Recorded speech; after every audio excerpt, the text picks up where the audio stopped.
Assalamualaikum warahmatullahi wabarakatuh. Selamat pagi. Alhamdulillah kita bisa bertemu dan Anda bisa melihat wajah saya. Pada hari ini kita akan membahas masalah masih berkisar pada cerita sejarah, teks cerita sejarah. Kali ini kita lebih memahami teks cerita sejarah. Tapi sebelum mengarah pada itu, kita review dulu pemahaman kita terhadap teks cerita sejarah. Sejarah, apa gunanya kita belajar sejarah? Paling cuma buat jawab soal doang. Memang ada gunanya lagi ya? Jawabnya ada. Apa saja? Yang pertama, sebagai sarana hiburan. Nah, mengapa cerita sejarah dikatakan sebagai sarana hiburan?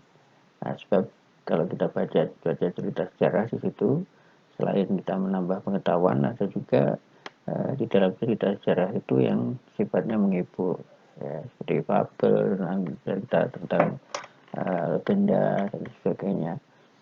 Nah, ini sifatnya menghibur. Nah, yang kedua, bisa memperjelas identitas dan kepribadian bangsa. Apa hubungannya sejarah dengan kepribadian bangsa? Nah, di dalam sejarah itu tercermin identitas bangsa kita, ya, tercermin kepribadian bangsa kita yang dikenal oleh bangsa lain. Ya, maka kalau kita mempelajari sejarah, maka kita akan lebih tahu tentang identitas dan kepribadian bangsa. Nah, yang ketiga, merupakan sumber inspirasi. Nah, dari sejarah itulah kita bisa membuat cerita tentang sejarah. Cerita yang bersumber pada sejarah. Nah, misalnya yang di Karang oleh Idrus ada Surabaya 45. Ya, itu cerita-cerita yang berkaitan pada sejarah. Ya. Apa sebenarnya teks cerita sejarah itu? Teks cerita sejarah adalah tulisan atau teks yang di dalamnya menjelaskan dan menceritakan tentang fakta kejadian yang sudah lampau atau pada masa lalu yang menjadi asal muasal atau latar belakang terjadinya sesuatu. Ya. Sesuatu tersebut memiliki nilai kesejarahan. Ya. Bisa bersifat naratif, bisa bersifat deskriptif.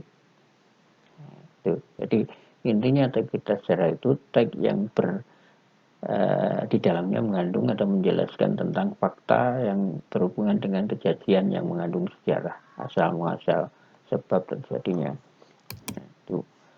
Nah, cerita tentang teks cerita sejarah ini dibedakan menjadi dua. Ada teks cerita sejarah fiksi, ya, teks cerita sejarah yang tidak nyata, jadi hasil rekaan belaka. Nah, contohnya ada di dalam novel, legenda, roman. Nah, dari teks sejarah tersebut tadi timbul inspirasi untuk membuat novel. Nah, kalau sudah menjadi novel, sudah menjadi cerpen, sudah menjadi legenda, ini sudah ada fiktifnya, sudah ada fiksinya, ya, sudah tidak mengandung kenyataan lagi, sudah hal yang tidak nyata karena berdasarkan imajinasi. Yang jenis yang kedua, teks cerita sejarah non fiksi. Nah, teks cerita sejarah yang nyata, ya, misalnya biografi, autobiografi, cerita tentang perjalanan, tentang catatan sejarah. Ya, ini teks sejarah. Nah, masih ingat kan struktur cerita teks sejarah? Nah, maaf, struktur teks cerita sejarah. Yang pertama ada orientasi, kemudian di tengahnya ada urutan peristiwa, ya, kemudian reorientasi. Ya, orientasi adalah pengenalan, ya, pengenalan. Karena teks cerita sejarah tadi merupakan suatu proses atau kejadian yang berdasarkan kurun waktu, maka ada urutan peristiwa di situ. Ya, kemudian ditutup dengan reorientasi. Nah, sekarang inti dari pembahasan kita kali ini, yaitu bagaimana kita mendalami teks cerita sejarah. Ya. Mulai dari menulis, mulai dari mengorganisasi, kemudian menyunting, menulis, mengabstraksi, kemudian menginterpretasi. Nah, kita mulai dari menyunting dulu. Nah, apa yang dimaksud dengan menyunting? Ketika kita sudah menulis sebuah karya, maka kita lihat dulu apakah huruf, penggunaan kata, lambang bilangan, serta ketepatan penggunaan tanda baca. Nah, ini kita dari penulisan huruf kita lihat dulu, kita sunting dulu. Kemudian ketepatan penggunaan kata.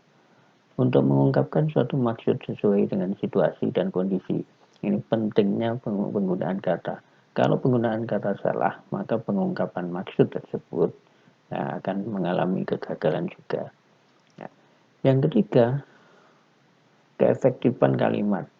Kalimat yang efektif adalah kalimat yang menyampaikan informasi itu dengan cepat, dengan dapat diterima secara cepat kepada yang menerima informasi, baik secara tulis maupun secara lisan.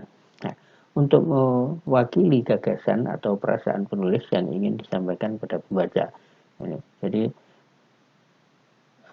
keefektifan kalimat itu, apakah kalimat itu bisa mewakili gagasan atau perasaan penulis yang ingin disampaikan kepada pembaca.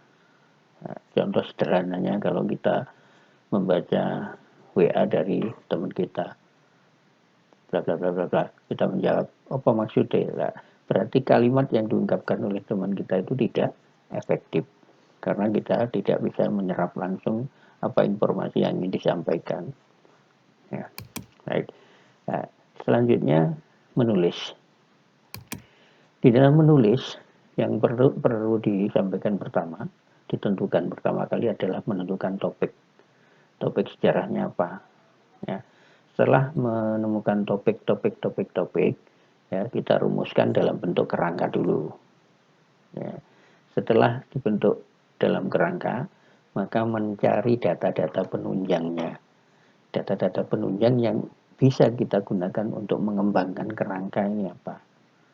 Ya, setelah menemukan data penunjang, maka merangkainya menjadi teks utuh yang berbentuk teks cerita sejarah. Jadi langkah-langkah menulis itu, yang pertama menentukan topik, kemudian merumuskan kerangka, kemudian mencari data pendukung, dan menjadikan sebuah teks yang utuh atau merangkai gagasan-gagasan tersebut, gagasan inti ditambah dengan penjelasan-penjelasan yang berasal dari fakta penunjang, kita rangkai menjadi teks yang utuh, teks sejarah yang utuh. Nah, selanjutnya mengabstraksi. Apa maksudnya mengabstraksi itu? Ya, mengabstraksi teks cerita sejarah itu artinya sejarah membuat abstraksi singkat intinya. Ya, jadi meringkas teks sejarah yang asli, ya, itu dibuat secara ringkas dengan bahasa kita sendiri. Nah, oleh sebab itu disebutkan dengan abstraksi. Ya, sama dengan ringkas. Ya, itu. Nah, bagaimana cara melakukan abstraksi? Yang pertama kita harus menentukan pokok-pokok permasalahannya apa, kita lihat. Ya, kemudian peristiwa dari setiap struktur teks. Ya, peristiwa dari setiap struktur teks itu apa? Nah, setelah mengetahui strukturnya, kemudian kita rangkai pokok-pokok tersebut menjadi teks baru dengan menggunakan kata-kata kita sendiri. Nah, ini cara membuat abstraksi. Yang selanjutnya mengonversi. Mengonversi teks adalah merubah teks menjadi bentuk lain. Ya, teks sejarah salah satunya bisa diubah ke dalam bentuk bagan sehingga mempermudah pembacaan dan mencerna isi sejarah tersebut. Bagan adalah alat visual yang dapat dilihat dan membantu pembaca untuk memahami secara tepat informasi yang disajikan. Ya. Ini fungsi dari bagan. Pemvisualan dari sebuah cerita yang dapat dilihat dan membantu membaca untuk memahami secara cepat. Jadi daripada membaca banyak itu, ya, kita buatkan bagan. Nah, dari bagan itu sudah mewakili sebuah buku, misalnya satu buku diwakili oleh bagan yang terdiri dari satu lembar saja. Nah, ini cerita, kemudian bagan, misalnya bentuk gambar-gambar begini. Ya. Nah, mengonversi teks sejarah itu berarti teks cerita sejarah bisa dikonversi menjadi berbagai bentuk yang pastinya lebih menarik. Ya, salah satunya tadi menjadi bagan seperti ini tentang Borobudur, kemudian ini penjelasan intinya ada di Jawa Tengah, kemudian ini ada stupanya. Nah, kemudian bisa juga menginspirasi dalam bentuk novel. Nah, bisa juga menginspirasi atau mengkonversi dalam bentuk cerpen. Jadi konversi ini adalah hasil dari apa namanya tadi, inspirasi, ya, hasil dari inspirasi tadi. Nah, ini dari karangan seperti ini, ya, cerita seperti ini, ya, dijadikan bagan tadi itu. Ya, ini misalnya jadi seperti ini. Candi Buddha terbesar di dunia, panjangnya 123 meter persegi, dibangun oleh Raja Samaratungga dari Wangsa Syailendra. Nah, jadi dengan membaca ini sudah sama dengan membaca teks tadi, lebih jelas ini. Ya, gitu. Nah, kemudian menginterpretasi, ya, menginterpretasi teks cerita sejarah yang dilakukan adalah pemihakan pribadi. Apa maksudnya? Persoalan suka atau tidak suka pribadi terdapat individu-individu atau golongan dari seseorang. Jadi nilai rasa yang diterima oleh rasa kita terhadap cerita itu. Ada perasaan subjektif di situ. Ya, biasanya terjadi pada penulisan sejarah dalam bentuk biografi, memoir atau autobiografi. Nah, ketika kita membaca biografi ada perasaan ingin melaksanakan, ingin meniru, ya berarti kita sudah mempunyai pemihakan pribadi. Ya, itu. Yang kedua, prasangka kelompok. Yang dimaksud dengan prasangka kelompok di sini adalah menyangkut keanggotaan sejarawan dalam suatu kelompok, apakah itu bangsa, ras, kelompok sosial, atau agama tertentu. Jadi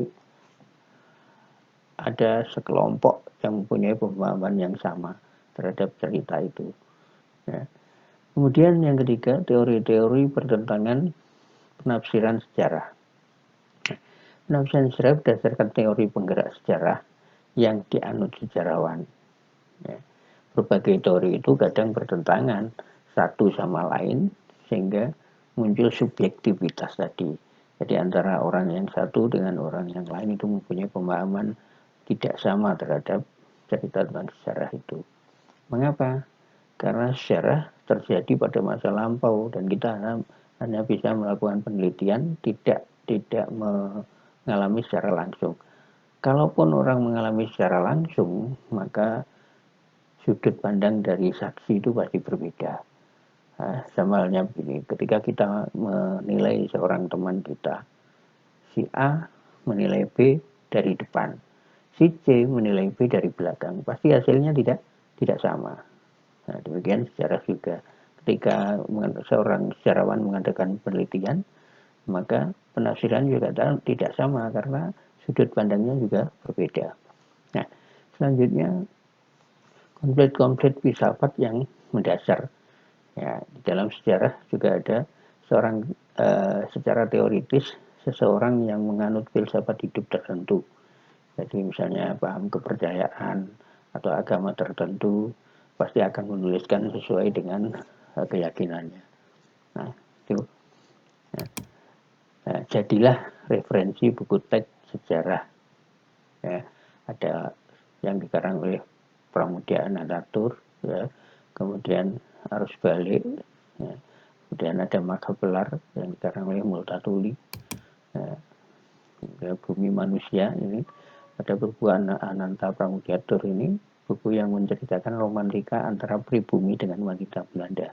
Ada kisah romantis itu antara seorang pribumi dengan wanita Belanda. Ya, tentu saja terjadi pada masa kolonial. Novel seperti inilah yang dinamakan dengan novel sejarah. Jadi novel yang mengandung latar belakang sejarah. Ya. Arus balik, jika masih yang muda Pramudiatur. Ya. Kemudian Magabelar, ya, mengisahkan kekejaman taman paksa. Jadi latar belakangnya sejarah semua. Ya. Ya, itu kira-kira bagaimana kita mendalami teks cerita sejarah. Ya. Jadi selamat pagi, semangat dan terus belajar, dan jangan lupa selalu menuruti atau mengikuti protokol kesehatan. Dimanapun berada harus menggunakan masker, jaga jarak, dan sering cuci tangan. Assalamualaikum warahmatullahi wabarakatuh. Selamat belajar, semangat.